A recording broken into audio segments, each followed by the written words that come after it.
Good morning, everyone. We are on Unit 5, Day 3. This will be the last day of our notes, and we are going to focus on psychoactive drugs.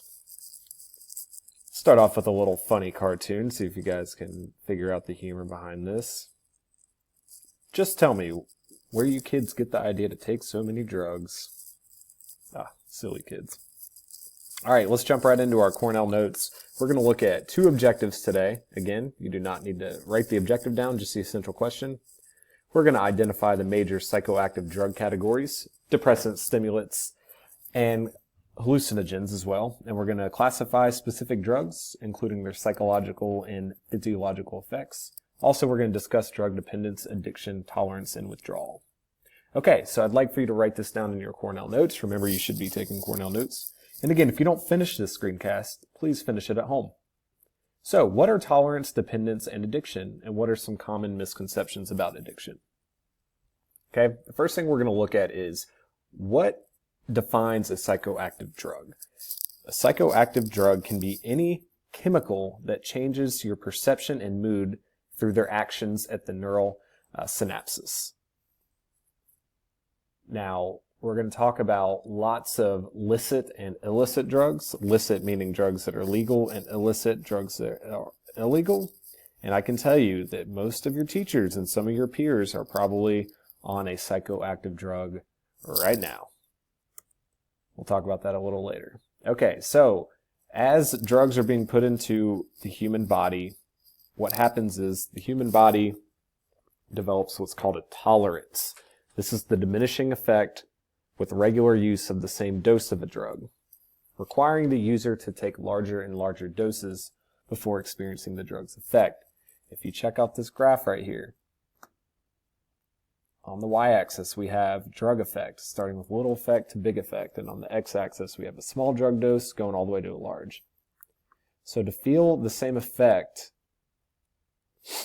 as we once did, we would need to then take larger doses of the drug. Okay? The one drug that I'm going to talk about that I was referring to earlier, that most of your teachers or probably peers are currently in the body, is caffeine. Caffeine is a psychoactive drug.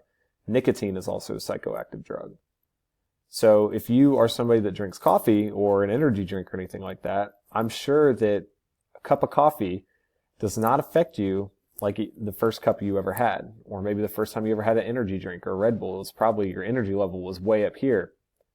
Then, let's say you've been drinking them once a day for a month. Then when you have an energy drink, you have to probably drink two of them to probably feel that same first effect. It's because your body has developed a tolerance. One of the very dangerous side effects of psychoactive drugs is called withdrawal. This is the discomfort and distress that follows after you discontinue using an addictive drug. Okay? According to this chart, you can have psychological and physical withdrawal symptoms. Some of the psychological symptoms, if you stop taking a drug, let's say you want to, I'm going to use caffeine. Let's say you drink 3 cups of coffee a day, every day. Well, let's say that you go camping or you go out of town or something and you don't have your coffee. You might start to feel some physical withdrawal symptoms. You might have a headache. Okay? You might actually, it might be so bad that your body starts to shake. You have tremors. You might feel a little sick. Okay? These are all physical symptoms of when you stop doing a drug. So what happens is the body, drugs a lot of times will mimic or act as an agonist for neurotransmitters. So the body will stop naturally making that neurotransmitter because the drug is providing the body with the chemical. So when you abruptly stop taking the drug, the body isn't told to start making the neurotransmitter naturally again. It doesn't do it. So you feel that withdrawal. You feel the loss of the neurotransmitter. Psychological symptoms can be anxiety, restlessness. You always see those jokes of people say, "Don't talk to me before I have my coffee." They probably are having a withdrawal of caffeine. Okay? And addiction. If drugs are used enough, you will become addicted to them. This is a compulsive drug craving and use, and notice this last part to it, despite adverse consequences. You might sit there and say, well, how can somebody keep putting drugs into their body? It's ruined their life. It's taken all their money. They lost their job. They lost their family. They almost died. They can't help it. They have a compulsive craving, and they know the consequences. They know it's bad, but it's this compulsion right here, constantly nagging at them that they need the drug. Okay? That's why you have to approach, if somebody has a drug issue, you can't just tell them to quit. All right? Because they probably already know that they need to quit. It takes a little bit more than that. Okay, so the essential question said we're going to look at some myths. Myth number 1 in your book talks about addictive drugs quickly corrupt. And again, you don't have to write this. For example, morphine taken to control pain is powerfully addictive and often leads to heroin abuse.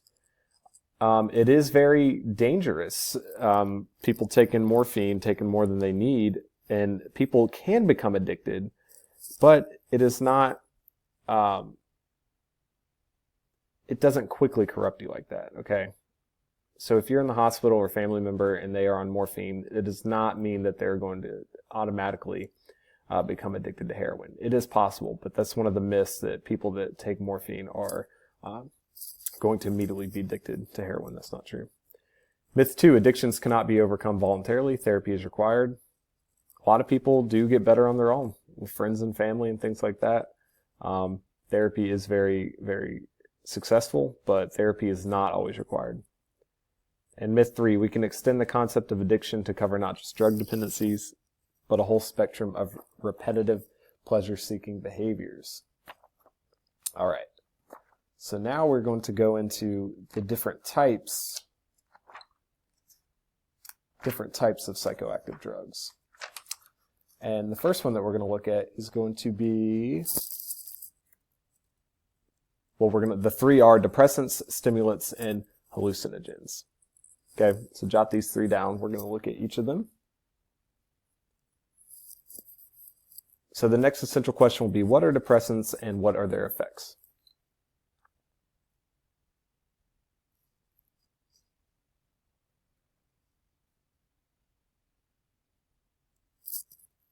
Depressants are drugs such as alcohol, barbiturates, which are tranquilizers, and opiates. So you need to know those 3.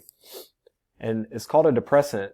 A lot of people think that it's a depressant because it makes you depressed. It's called a depressant because it slows neural activity and body function. So all those neurons firing off, depressants will slow that down and confuse them. And it can affect and slow down your body functions. Now, one of the biggest myths is that alcohol in small doses is a stimulant, because you may have seen somebody that has had a couple drinks and their energy is high. They are bouncing off the walls. That's not true, okay? Alcohol affects people differently, but no matter what, it is always 100% going to be a depressant. Don't let that question trick you. Opiates in this category, such as morphine, heroin, methadone, and codeine, are all similar to the drug called opium, which is derived from the poppy plant. These are going to be agonists for endorphins. These are very powerful painkillers. So those opiates. All right, now we're going to look at what are stimulants and what are their effects. There is a video on the Canvas page called Faces of Meth. And this woman right here is a before and after picture of 4 years of methamphetamine addiction. You can see some of the physical effects that it has. Okay, so stimulants speed up body processes, including autonomic nervous system functions such as heart and respiration rate.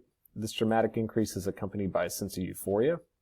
Some examples of stimulants are caffeine, cocaine, amphetamines such as methamphetamine and speed, and nicotine that is found in cigarettes. Okay, so the reason why I said that probably a lot of the teachers and your peers are on a psychoactive drug, I was talking about caffeine, which is found in energy drinks, it's found in coffee, things like that. So depressants slow down neural activity while stimulants speed up. And the last essential question is, what are hallucinogens and what are their effects? A good mnemonic for hallucinogen is, it sounds like hallucination. Hallucinogens can create hallucinations. All right, they are also known as psychedelics. They cause changes in perception of reality, including sensory hallucinations, loss of identity, and vivid fantasies. Some examples of hallucinogens are LSD, which is commonly known as acid, peyote, which is a powerful hallucinogen that Native Americans often use or have used in their culture, psilocybin mushrooms, also known as magic mushrooms, and everyone's favorite to talk about, marijuana.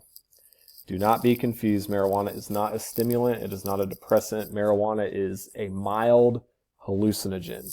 The element that creates the high in marijuana is called THC, and it is classified as a hallucinogen. So do not get that wrong either.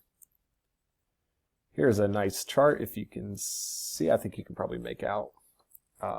It's alcohol, heroin, caffeine, methamphetamine, cocaine, nicotine, ecstasy, and marijuana. This will be a good reference to look at the type of drug, the effects that are pleasurable, and also the adverse or the harmful effects. Now, oh, I lied. Here's the last essential question. Why do some people become regular users of conscious altering drugs? The reason for that can be explained if we look at psychoactive drugs through our biopsychosocial lens. Okay? So biological influences, some people are genetically predisposed to have problems with drugs. Variations in neurotransmitter systems, those are all biological. Psychological influences, people that have that are lacking a sense of purpose. Stress, psychological disorders such as depression can lead people to use drugs. And then the social cultural influences, urban environment, cultural attitude toward drug use, and also the number one, peer influences. Okay, so that's going to be where we end our presentation today. Got it under 12 minutes. You may remember, if you need to go back and look at the notes to jot something down, make sure you get them, and you can probably work on your psychoactive drug project. So have a good day. I'll see you guys later. Bye.